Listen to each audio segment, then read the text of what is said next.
Hello and welcome to Market Domination. I'm Josh Lipton, live from our New York headquarters. There's just an hour to go until the closing bell, and stocks are looking to stage a comeback here following Monday's risk-off sentiment. Let's welcome in Jared Blickery, joining us to break down all the headlines. Jared, what are you seeing in the markets, my friend? We are seeing a nice reversal from yesterday, call it turnaround Tuesday. Let's start with the Dow here, up almost 0.5% or just over 200 points.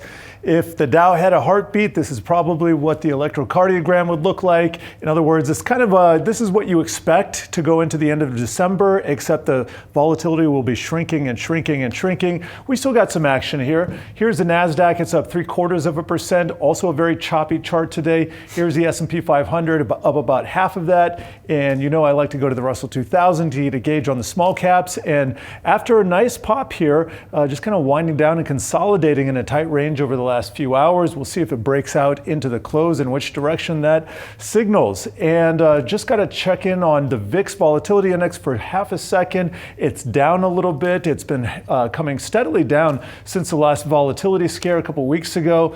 And just checking in on the bond market as well. Another reversal here, just like stocks, except this is yields to the downside. They were up quite a bit yesterday. We saw the 10-year up about 8 basis points, down 1 today to 4.08%. 30-year down to 4.74%, and that's down only 1 basis point. And the U.S. dollar index, which ended the day pretty close to flat again today, although we did see some hiccups yesterday morning. I'm going to zoom ahead here to the sector action, and guess what is in the pole position? That would be tech, the AI story. Is it alive? Of course it is. It's Christmas. Here, tech is up 1.11%. Industrials and communication services, those will be your outperformers of the S&P 500. Financials and discretionary also in the green here. Energy was yesterday's big gainer, and today is the biggest loser. It's down 1.4%. Materials, staples, utilities, healthcare, and real estate also in the red there. And let's get a read on the NASDAQ 100, where we're seeing a nice smattering of green around here. You're going to see Apple, that's up 1.1%. This will be the 7th day in a row that Apple has closed in the green, if it holds on to those gains, and also looking like the 6th record close in a row. So that would be an interesting streak. Another streak I've been watching here are the semiconductors. Now the NASDAQ ended its 5-day streak yesterday, but the semiconductors are keep on going here. The SOX, the Philly SOX chip index, that is going to be up 7 days in a row. Intel here up 8%, Applied Materials up 4%, Texas Instruments 5%. So some of the smaller bets in the chip name really being the outperformers today. And we got to check in on software as well, where we're seeing nice smattering of green and dark green. Shopify up 6%, Snow up 3.5%, and a lot of other names. MongoDB, the outsized performer in the NASDAQ 100 today, that is up 23%. I'm going to close with my leaders here, and in the number one position is Bitcoin. We got Ines on deck. She's going to talk to you about all things crypto, but aside from that, we got SOX, that's that chip index I was talking about. Then we got the quantum trade, the disruption trade, South Korea, software, internet, aerospace and defense, which was one of the biggest losers yesterday. That is the top row there. And then one of the bright spots yesterday is the biggest loser today. That would be China internet, also biotech down. So again, just kind of flipping over from yesterday. It's nice to see that going in the right direction here. And I'll send it back to you, Josh. All right, thank you, Jared. Appreciate it. Now let's get a check on the crypto market. Bitcoin holding on to gains, now hovering just under 92,000 a token. Ines Ferré joins us for more. Ines. Josh, a reversal from what we saw yesterday with Bitcoin up more than 7% right now, hovering just around the $92,000 level, just below that, really sort of catching up with the broader market. A series of headlines may have been also helping here as well. You have the SEC Chairman Paul Atkins in an interview talking about plans to unveil an innovation exemption for digital asset companies. You also have Vanguard Group that has said that they are going to be allowing ETFs and mutual funds, primarily holding cryptocurrencies, to be traded on its platform. So this is all bullish for Bitcoin and the rest of the crypto market. You're looking at Ethereum that's up more than 9%. A big reversal from what we saw over the last couple of days yesterday over concerns about an appreciating yen. And you also had concerns about strategy and whether it would be forced to sell Bitcoin at some point. Then they subsequently announced that they are building a reserve fund, a US dollar reserve fund to pay out dividends. So that should tie them over for a couple of years should the volatility in Bitcoin continue. But if we take a look at the crypto related stocks and the bounce that we're seeing today, you're looking at Strategy that's up more than 8% year to date. The stock is still down 35%, but nonetheless, a rebound from what we saw yesterday. You're also looking at Robinhood that's up 4%, also rebounding from yesterday when the whole sector was really under pressure. And Coin up more than 3%. Coin, by the way, in December 17th, is going to be unveiling some offerings, including prediction markets. That's huge in this space now, and tokenized stocks as well, as it aims to just further go into a sort of an everything exchange, really kind of competing quite a bit with what Robinhood has been doing as well. Josh? All right, thank you, Ines. Joining us now with a look at investing strategies ahead of the year's end, let's welcome in Huntington Private Bank Director of Wealth Strategy. That would be Dan Griffith. Dan, always great to see you, especially on set. Maybe we'll start there, Dan.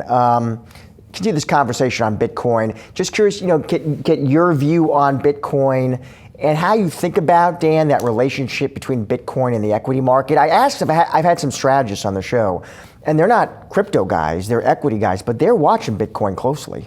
Well, I think everyone needs to be aware of what's going on there. We at Huntington are evaluating it really closely. We get questions about it every time our clients are coming in and asking about it as well. I think one of the biggest things to look at when you're talking about crypto with your clients is why are they asking? Is it they're asking because they're concerned about risk, they want to diversify? Are they concerned about what's happening in the economy more broadly? Or are they genuinely excited about what blockchain technology can offer? Usually if you find out what that is, what's the reason behind their request, you can get a little more into whether or not it's the right thing for them to do. I saw a headline today, Dan. I thought I'm going to ask Dan about this. I don't know if you saw this one. Bank of America, Dan, this isn't your wheelhouse. They say its wealth management clients should start thinking about getting some crypto exposure in their portfolios. The firm is endorsing, I want to get this right, a 1 to 4% allocation to digital assets for clients.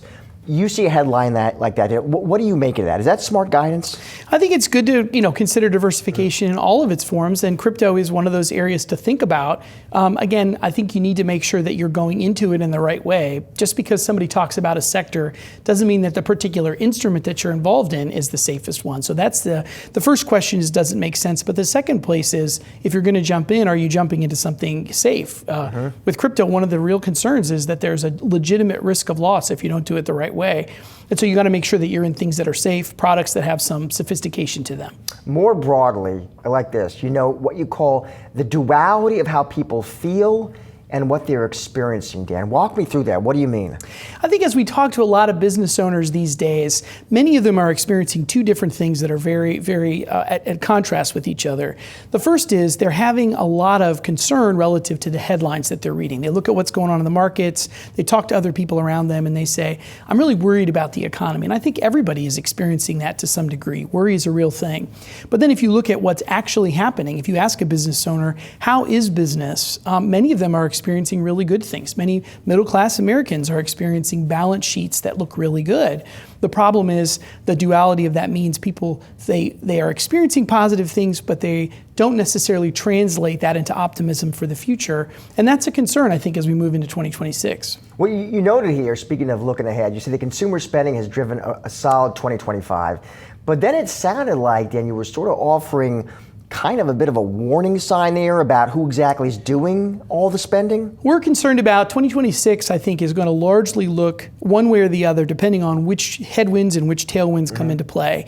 And consumer spending is one of those. If we see some of the benefits of the tax plan that passed this last July come to fruition as we begin to turn the calendar into next year, that could push a little bit of consumer spending. Many seniors, as an example, are going to get tax returns back that are a lot higher than they expect. I joked it's going to be hard to book a Viking cruise next year, maybe in the fall. So those things are some surprises for benefits for businesses businesses. For example, you've got accelerated depreciation and the 179 deduction. All those could push CapEx spending. If they come to fruition, the economy could have a little bit of a tailwind. If we see, on the other hand, some of this headwind that we've traditionally seen, if trade imbalances continue to be a problem, if we don't see interest rates kind of make significant moves, that might be the story we see in 2026. So do I broadly, Dan, if I add up, am I trying to position my portfolio broadly for kind of, is it moderate growth, sticky inflation, and plenty of, it sounds like policy questions? I think that's right. I think that, we're still very optimistic about what the future has to hold when it comes to equities. I think obviously diversification, as we mentioned earlier, is always a good policy, and now is the time to be doing that and exercising that discretion and discipline as much as it ever was too. But we're still very optimistic about what 2026 has to hold. If we look back and see where we were a year ago, I think people were not as optimistic about 2025, and yet we had many quarters of successful earnings reports. The markets have continued to show real growth based on good, solid fundamentals. We don't think that there is a lot of that's going to change when we move into 2026. Does that AI story still look intact to you?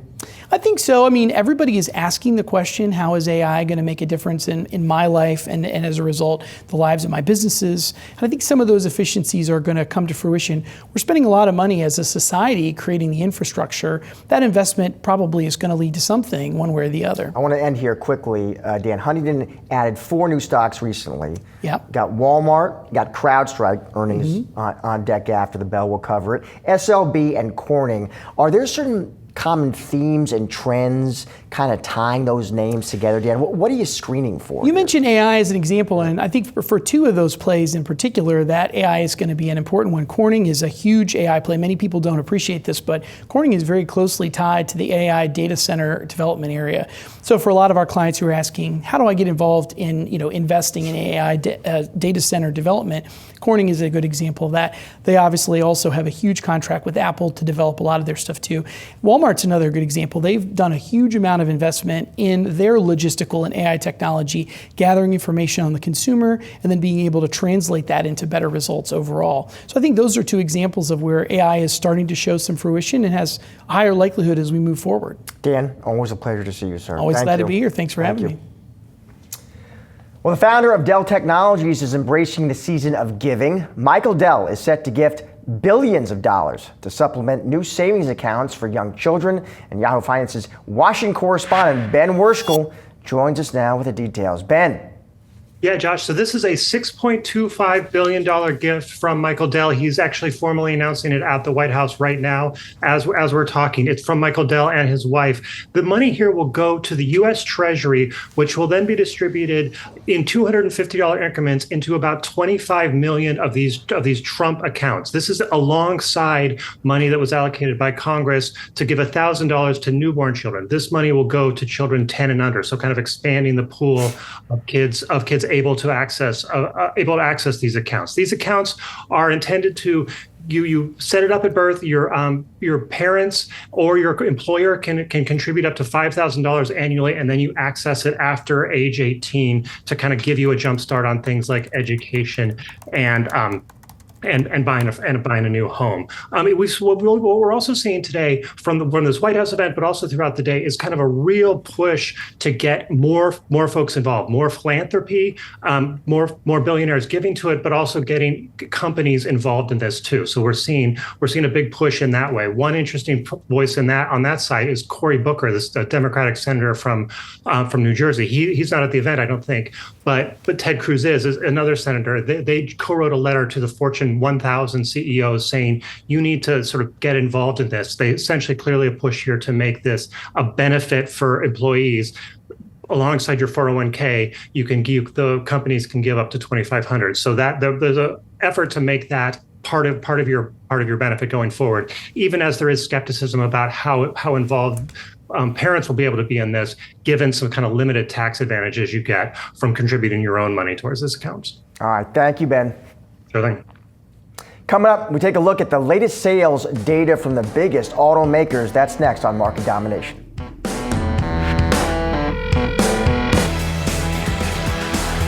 Two of Wall Street's biggest firms say the AI boom is far from a speculative mania. For more, we're bringing in now Yahoo Finance senior reporter Allie now. Allie. Hey Josh, yeah, and we've been talking a lot about this year, whether or not we're in an AI bubble. And I went to these outlooks from both Bank of America and BlackRock, and the messaging was clear. We are not in an AI bubble. In fact, BlackRock said we don't think the bubble framing is that useful at this stage for investors, because when you place a sort of backward-looking metric or assessment, it means that you're going to have an incomplete picture of what's currently happening, especially since this AI build-out is so unprecedented at this speed and this scale. So this comes as earnings have been really strong for a lot of these big tech companies. We have a spending boom that's so large that it's actually becoming a macro story, and the expectation is that that could continue to boost domestic growth. BlackRock saying that we could see a new wave, a new industrial revolution from AI, which could lead to sustained growth above 2%, which we haven't necessarily seen historically. And given that we have all these AI tailwinds, BlackRock is very bullish heading into next year. They are still overweight U.S. equities, and they do see AI driving new earnings pools and productivity gains across the economy. B of A, same kind of optimism, but also with a bit of caution when it comes to where we could see the AI trade head in 2026. So the firm saying that breadth and lofty multiples rhymes with the 2000 boom and bust, but that recommended stock allocations, they're much lower than we saw in 2000. Earnings growth has supported those higher valuation. IPOs are smaller. Speculation in unprofitable tech stocks is less extreme. So overall, they say we are definitely not in an AI bubble. However, all that being said, we could see an air pocket of sorts. So what does that mean? It means you see CapEx spending aggressive. The pace of sales is not actually rising at that same level. So the proof in AI may not come in 2026. And we've seen that before, how that could potentially spook investors. But Josh, the fact that we have any questioning at all about whether or not we're in an AI bubble, that's another thing that a lot of strategists note, because typically if there's any amount of skepticism in the market, skepticism around the bubble talk, that means we're not in one. No, yeah, right. So all this talk about a bubble reduces the risk of a bubble. Exactly. Right. You don't have that irrational exuberance like Greenspan talks So about. lots to talk about AI. You know, another theme, the K-shaped economy, is a hot theme, a hot trend. What did you hear there? Yeah, I mean, BlackRock described it. It's K-shaped everything, right? We have a K-shaped stock market where you have equities tilted towards tech. You have a K-shaped economy where you have those higher income consumers boosting growth while the lower income consumer is struggling. And I asked Bank of America specifically about this, and their economist, Adate Bave, he told me that the two can't coexist forever. At some point, you're going to have something break. However, B of A is pretty optimistic. They see GDP growth going to 2.4%. And part of that view is that the bottom of the K is going to stabilize before the top of the K collapses. And that's really underpinning that more optimistic view there. But what he did say that was interesting is, even though a K-shaped economy is not necessarily sustainable, what do consumers spend the most money on? Services. Would you say the higher income consumer spends on services or the lower income consumer spends on services? It's actually the higher income consumer. So if we continue to see spending on services, that could prop up that area of the labor market, and that could maybe make up for some of the softness that we've seen there. So even though a lot of the soft data, a lot of the survey data has been a little bit pessimistic about the state of the economy, and in particular the labor market, there are still things to like within this K-shape. So really interesting conversations. And Bank of America also said that they do not see us entering any type of recession next year either. All right. Broadly positive, constructive. Yeah. Thank you, Allie. Appreciate it. Well, rising competition with AI models places OpenAI's ChatGPT in the hot seat, as CEO Sam Altman reportedly declares code red now. Yahoo Finance's Dan Howley joins us now with more. Dan. Yeah, that's right, Josh. This is kind of a unprecedented experience, I assume, for OpenAI. I mean, they came into the kind of generative AI generation as the leader. Once ChatGPT hit the market in November 2022, they just kind of had a hold of everything. And now we're starting to see competition creep up, this in the form of Google's Gemini 3. Anthropic launched its most recent version of Claude. It's Claude Opus 4.5. And both of those can go toe-to-toe with what OpenAI has as far as its own GPT offerings. And so now the question becomes, okay, well, we're no longer, or we're beginning to see the era where OpenAI isn't the current leader when it comes to AI. What does that then mean for the company? Well, it appears as though, according to this report, that Sam Altman wants to double down on building out their capabilities and perhaps not focus as much on expanding their offerings over time, at least in the interim, with whether that goes from ads and things of that nature. Now, there's a question of, okay, well, you're going to have to generate revenue at some point. How are you going to do that? Be without ads or things along those lines? And I'm not Sam Altman. I can't answer that question. I'm also not the investors who are putting all of that money into OpenAI. And so, I think at this point, there's a lot of talk of, okay, that they're seeing this kind of red alert.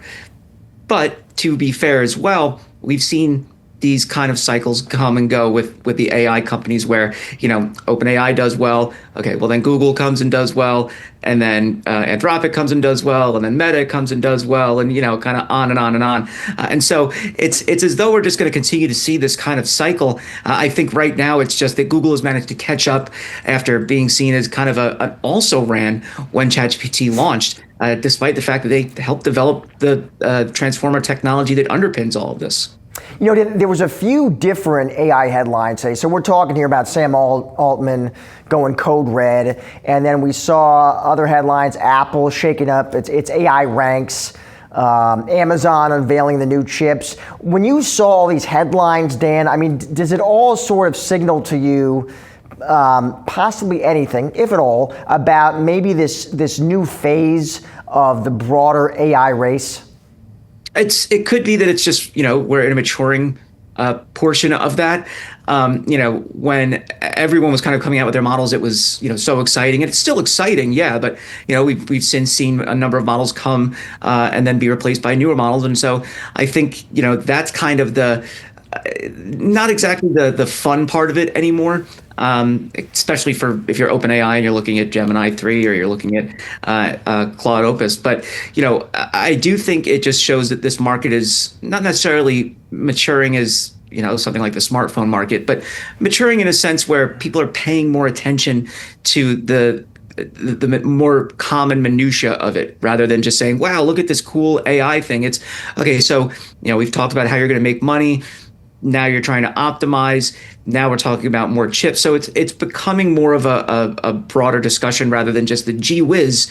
You can ask this thing a question and it can pretend that it's, talking to you like your friend. I think that's kind of where we are at this point. Amazon catching up as well. Again, they were also seen as an also ran even further behind Google, just because they didn't really have their own model that they were working on. They do have their own Nova models, but not up to snuff when it comes to ChatGPT or Gemini or Meta's Llama. But now they're starting to get a lot more play because they have OpenAI on their Bedrock, they have Llama on their Bedrock, so they have Claude on their Bedrock platform. So they're getting a lot more attention as of late. And I think that's, kind of, like I said, where we are in this kind of space when it comes to AI. Dan, thank you, buddy. U.S. auto sales for November rolling in on Tuesday. Ford, Hyundai showing a decline in year-over-year sales, while Kia up 7% from the previous year. For more, we're bringing in now Aaron Keating, executive analyst at Cox Automotive. Aaron, always good to see you. So let's start big picture here, Aaron. You estimate November sales coming in at 15.7 million, Aaron. So that sounds like a bit better than October, but also down from a year ago. Start there, Aaron. What explains that? Hey, Josh, thanks for having me. It's always good to see you. I mean, I think we knew that we had a bunch of pull ahead demand come into the market. July, August, September, we knew that the EV credits were going to start to roll out. And we just saw a lot more activity in the showrooms leading into that September 30th deadline. And we expected that October would drop off. We absolutely saw it, especially in the EV market. We saw a 50% decline, nearly 50% decline in the EV sales. And so there's nothing really alarming to me that we're seeing in the sales results this month, other than what we expected might be softening. We still expect that the end of the year will land. We're at a year-to-date pace, selling pace at around 16.2, which is still higher than what it was in 2024. So it's not terribly pessimistic. So what are the kind of vehicles, Aaron, that are popular right now, that are selling relatively well in this environment? Yeah, I mean, for sure. America has shown for over a decade that it's the SUV and the big trucks that are continuing to be the things that the Americans want to buy. And, some of that is starting to move maybe mid-market. So while the Ford F-150 slid back just a little bit this past month, we saw the Maverick and the Ranger really do well. So some consumers are still looking at what they want in utility, but maybe going a little bit smaller. Same with the SUVs, mid-size, full-size SUVs. They're still really great sellers. Cars we're continuing to see, they're not dead, but they are diminishing, even though Honda and Toyota still reliably push out a ton of those, thousands of them a month. But yeah, rest assured, the American consumer is focused on the bigger, the better. All right, Americans love their trucks. We know that. You do mention here, Erin, compact and mid-sized car sales. They keep slipping, though. What do you see there now and ahead? Yeah, I mean, I think they'll continue to slip just merely because this market is not continuing to hold them up. I mean, I loved what Ali was talking about, the K-shaped economy. We really continue to focus on that as well. And those well-heeled consumers in that upper funnel of the K are still the consumers that really like those large vehicles. And so we're going to continue to see a decline, I think, in the sedans and cars. Again, reliable Honda, Toyota will continue kicking those out. They have a substantial amount of loyalty base that is focused on those cars. But otherwise, most manufacturers, especially the domestics, will continue to pull away from that segment. What about tariffs, Erin? I'm curious, you have such a great view of the industry as a whole. How are automakers continuing to sort of navigate that dynamic?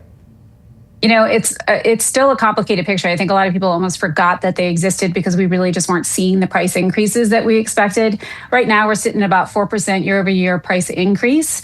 3% of that's probably inflationary that we should expect. So maybe about 1% of that is creeping in as the tariff showing up in the model year 26 pricing.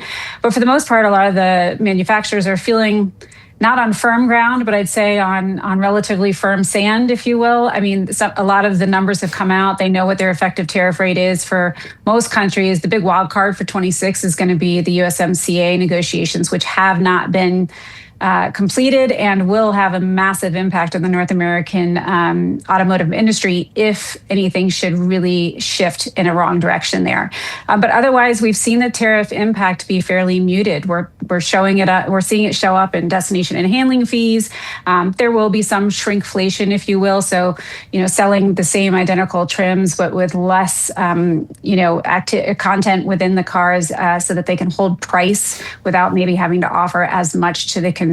So those are the little ways we're seeing some of the tariff impacts sneak in. You mentioned, Erin, the EV market. I'm just curious, when you see these headlines about how prices at the pump continue to fall, Erin, so the headline today, we dropped below a 3 handle. How do you think that, if at all, plays into EV demand? I think for the foreseeable future, gas prices just aren't, we've seen it. They're not a main driver for adoption of electric vehicles. Most people, when they're considering electric vehicles to this point, have been very tech forward. Consumers have been consumers that are looking at it, maybe from an environmental perspective. The rubber hits the road once you get behind the seat of one of these things. The performance is there. The vehicles are becoming more mainstream in their looks, their feel, their technology, and so forth. So I don't know that gas prices is going to start driving those decisions heavily until a couple of years down the road when we actually have more vehicles on the ground. I think I continue to say the Bader-Meinhof phenomenon is there now. We've just pushed a ton of EVs into the market. So you're left and right of your neighborhood, you might start seeing more EVs show up, and that's going to continue to drive some organic demand. But I'm not convinced that gas prices is what should be considered as a driver for electric vehicle adoption at this point. Erin, always great to have you on the show. Thank you. Yeah, thank you. Coming up, I speak to the CEO of a health insurance startup that just gained unicorn status. Don't go anywhere.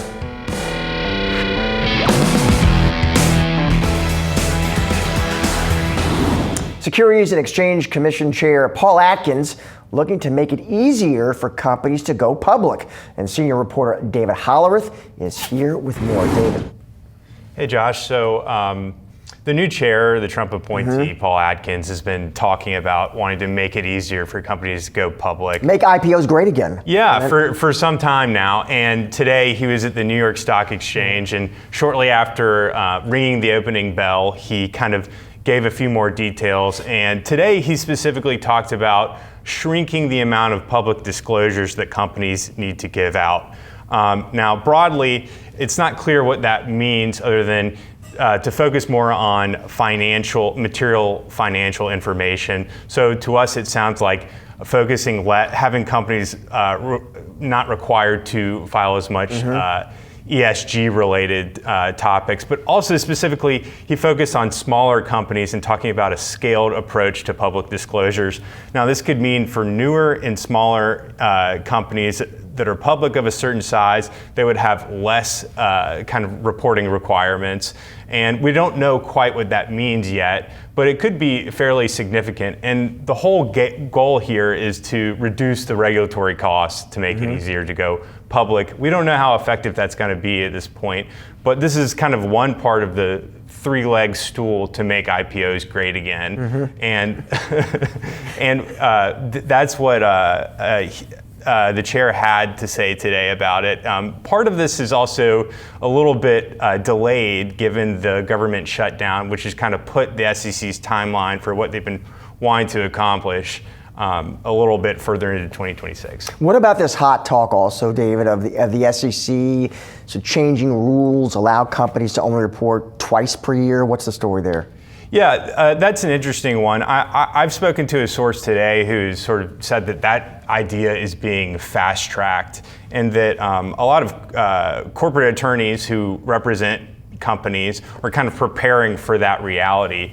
Now, whenever that change, if it were to happen, if the SEC is able to move from a 4 times a year to 4 times a year to 2 times a year reporting requirements, companies don't have to follow it immediately, but they have to be prepared to change, and ultimately could be cheaper and easier for them, obviously less transparent for investors. But it opens a whole realm of kind of confusing things like public speeches. If you're only reporting twice per year, every time a CEO speaks, do they need to disclose that? So there's a lot of unanswered questions there. But it sounds like the talk is that it could be fast-tracked. Wow. All right, David, thank you, sir. Appreciate it. Well, shifting gears to the startup space, health insurer Curative announcing a new fundraising round, bringing its valuation to unicorn status, meaning above $1 billion. And the company is looking to disrupt the insurance industry with a focus on preventative care. Joining me now is Fred Turner, co-founder and CEO of Curative. Fred, it is good to see you. So let's get right to this headline. You raised $150 million, Fred. I'm impressed by the A-list investors here. You got Druckenmiller, I see Novogratz. These are big guys. Walk us through the news and how you intend to put this money to work, Fred. Yeah, thanks for having me on, Josh. So we're excited to announce today our Series B round in Curative, 150 million at a 1.3 billion valuation to really keep scaling our model of employer-sponsored health insurance that actually focuses on prevention. So we use a combination of engagement and preventative health to really get our members to engage as early as possible, go and take care of themselves. And we see that then translate into results, about a 30% reduction in inpatient hospital admissions within 6 months of an employer group moving to the Curative model. So we're planning to use this funding to continue scaling up. We started the health insurance business about 3 years ago now. And currently we're operating in Texas, Florida, and Georgia.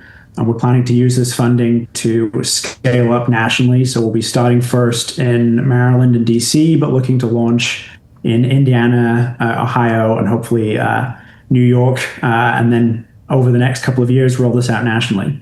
You talk, Fred, here about how AI-driven member experience is a big investment area. Just walk me through that a bit more, Fred. I mean, where do you see the significant automation coming? Yeah, I think it's a really exciting time to be building in the insurance space. Yeah, it's usually maybe not considered the most exciting market, but it's an incredibly document and interaction heavy industry, right? We, even as a small insurance company, receive 10,000 pages worth of faxes every single day. And so historically, you would have these vast, office buildings of people manually working through this, and that leads to very slow responsiveness for members. It takes a long time to get anything done dealing with an insurance company. And what we're finding now is that if you build from the ground up in the age of AI, you can design those processes to be AI first. So you're not having people manually reviewing thousands of pages. We can get faster decisions, and we can really make the entire experience much more user-friendly, and really focus on the product that we're actually delivering to the consumer at the end of the day. Fred, it looks like you have this zero out-of-pocket plan. Walk me through that, Fred. Just explain that model to me, and what are the unit economics at play, Fred, that sort of make that sustainable? Yeah, so there's, I think, long been this idea that we have to put in place these barriers to people seeking care, otherwise people will dramatically overutilize. But the data in the literature has really shown that the opposite is almost true. That when you put in place these barriers, deductibles, copays that are supposed to make people good consumers, so that they'll go and price shop, only get the necessary care, it's just not what really happens in reality. When you put in place those barriers for people, what happens is they just stop seeking all care. They don't go do the preventative visit. They don't go do the screenings. They don't go get their colonoscopy or their mammogram. They put all that stuff off because they want to avoid the out-of-pocket cost, or even the perceived out-of-pocket cost if it would maybe have been free as a preventative service. And they delay and delay and delay until what could have been a simple, straightforward intervention is now becoming a more expensive procedure, an expensive specialty medication, or even an inpatient hospital stay. And so by creating that financial barrier, what you're really doing is just kicking the can down the road and saying, well, we won't spend any money now on prevention, but we're going to spend a lot more money next year or the year after actually dealing with the consequences of that. And so what we do with Curative is we remove those financial barriers. So on day one, our members have no out-of-pocket costs, no copays, no deductibles, no coinsurance. They can actually go and get care, and they know what it's going to cost them. And everybody gets that for the first 120 days on the plan. And then during that 120 days, they have to come to us and do a preventative health visit, which we call the baseline visit. And as long as they show up and do that preventative health visit just once a year, they get to keep the no out-of-pocket for the rest of the year. But if they don't show up, on the 121st day, they go back to a $5,000 deductible, 20% coinsurance, and a bunch of copays. And so we're able to get 98% of members to actually engage, show up, and do that preventative visit. And that's really what allows us to drive the effective intervention with those members. You note here too, Fred, you have reached profitability. I'm curious how durable, Fred, you think that profitability is as you're now, building, investing, and scaling. Yeah, we expect to continue being profitable and to grow the profitability of the business going forward. I think obviously in insurance, it's very much a scale game. You have to reach a certain scale before it's possible to be profitable. So we've been growing rapidly and investing, over the last few years in getting to that profitability. We're now about 165,000 members on the plan, but we grew 100% this year. So we're hoping to keep that growth rate going, but do it in a profitable and sustainable way. What do you think, Fred? Last question. Ultimately, what's the exit strategy here? Is it IPO, Fred? Strategic acquirer? What do you think? Yeah, we're looking to build a big insurance business. I think there's a gap in the market for a plan that is really focused on prevention and building something that the end consumer actually wants to have as a product. I think health insurance is this strange part of the market where we spend so much per year on the product and then are generally dissatisfied with it. I think most other areas of the economy, when you spend $10,000 a year, you're generally pretty happy, or at least understand the value you're getting from that investment. And I think we're kind of reached this breaking point with health insurance where people are not happy with what they're getting. And I think there's a gap in the market for a new large health plan that provides that preventative care and that consumer experience that people are looking for. So Fred, we're not looking to sell out anytime soon. Fred, great to have you on the show today, sir. Thanks for your time. Thanks. Coming up, we get a look at some of the top trending tickers on Yahoo Finance.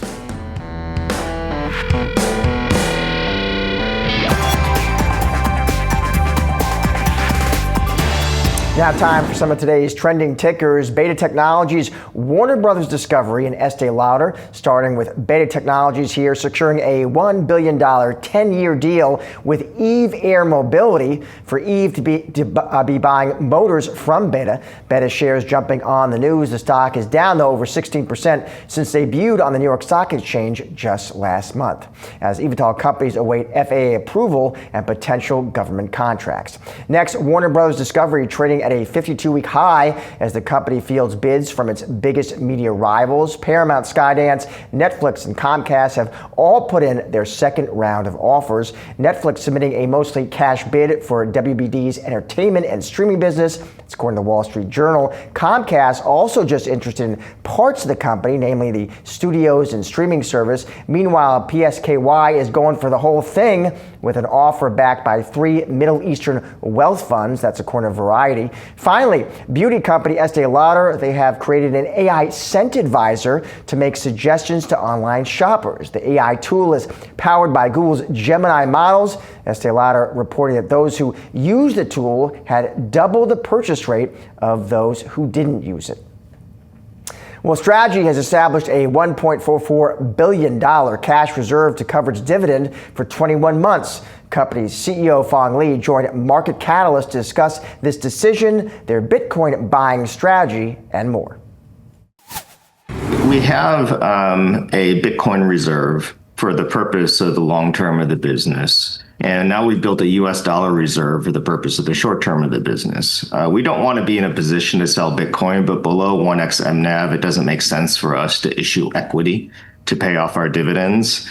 We built up $1.44 billion. We will target 2+ years of cash reserves, if you will, US dollar reserves, so we don't have to sell Bitcoin. Let's say that gets us to 3 years. If there is literally a 3-year sustained Bitcoin down cycle, a 3-year sustained cycle where MNAV trades below 1x, then we may have to sell Bitcoin. At this point in time, it's the end of 2025. We're talking about 2029 where that may be the case. And we have the Bitcoin for a reason, to protect the company, to protect our shareholders. And if we have to sell it, we will.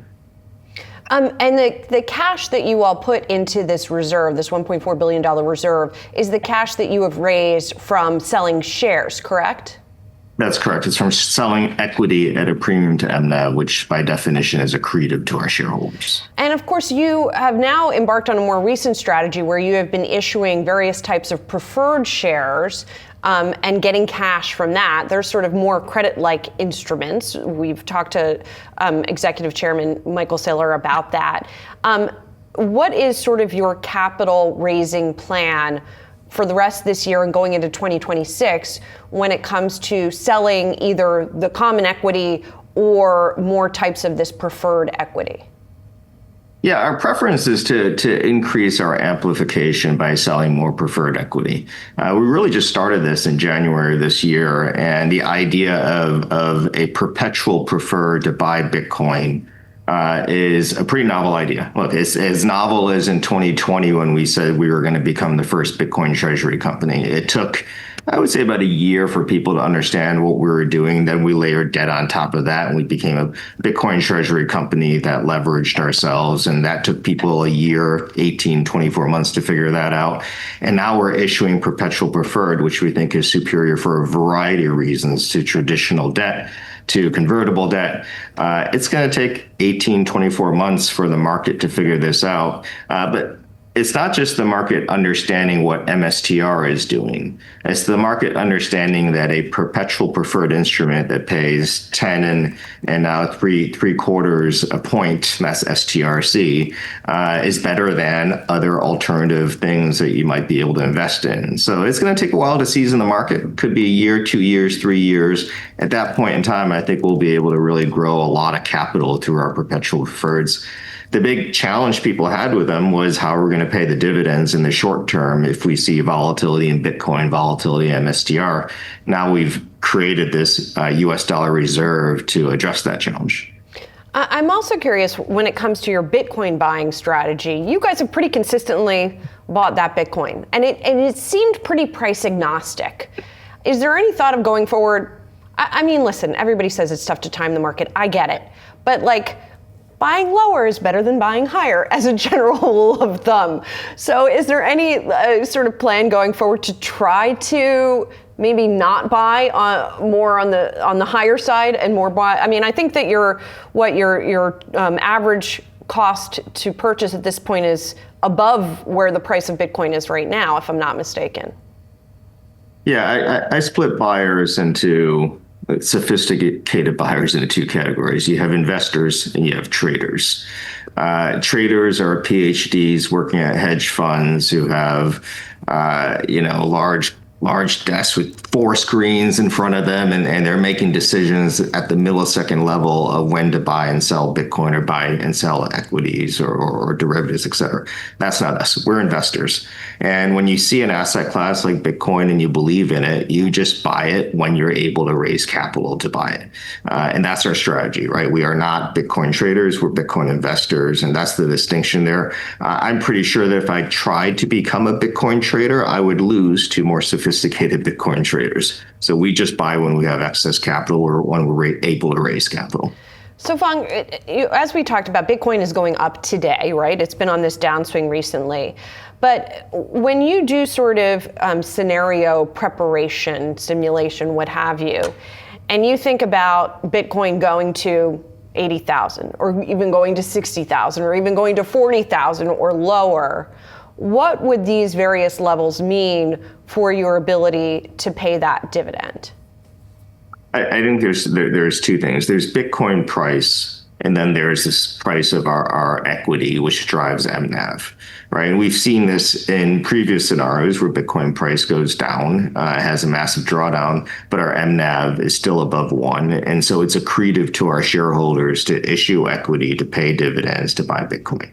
And so, in fact, let's say Bitcoin price, hypothetically, hope it doesn't, goes to 40K, and our MNAV is 2x. It's actually more accretive to buy Bitcoin, issue equity to buy Bitcoin, and MNAV of 2x when Bitcoin is 40K. So that's sort of probably the primary difference here. It's not just a function of Bitcoin price, it's a function of our equity price. And then, the big question becomes, well, what drives your MNAV? Right. And what drives our MNAV is the ability for us to be accretive in adding Bitcoin per share. Right. Do people believe that we can add Bitcoin per share? Can we raise more capital either through equity financing or debt financing or now preferred financing? And do they believe that the management team is doing things in a thoughtful way and a transparent way? So that's what we really focus on. And so, I think when Bitcoin price goes down, we see that as a buying opportunity as long as we feel bullish about the enterprise overall. We're wrapping up today's Market Domination. Don't go anywhere. We've got you covered with all the action. Following the closing bell, stay tuned for Market Domination Overtime.